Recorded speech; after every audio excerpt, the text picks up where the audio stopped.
Now, Ali is asking best tips for improving timing for each section of the exam.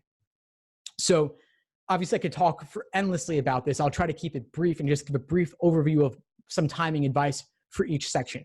For games, make use of previous diagrams of previous hypothetical scenarios that you have drawn. Too often students draw diagrams and don't reuse them, but the work you did for question number 3 could help you for question number 5. And your correct answer to the orientation question, the first question of the game, will give you some hypothetical to use as well. One other thing is that you should not necessarily do games questions in the order given. It's possible that doing hypothetical question, the orientation question, then local, and then global questions is more efficient than simply doing them in order, because the diagrams that you draw for the local question could help you solve the later global questions.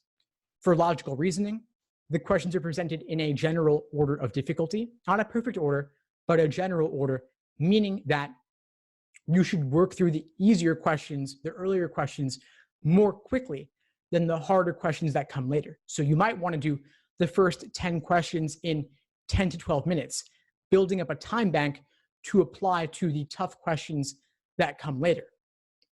Like I said earlier, even I personally will flag 3 to 4 questions to come back to later. And so I attack those again with my time bank that I built up. I don't risk getting bogged down on the tough questions in the moment. Rather, I just skip them and come back to them later. Thanks for tuning into the show. Please subscribe if you haven't done so already to be notified of new episodes as I release them. And feel free to reach out if you need anything at all as you move forward with your prep. I'm happy to help however I can. In the meantime, I wish you all the best and take care.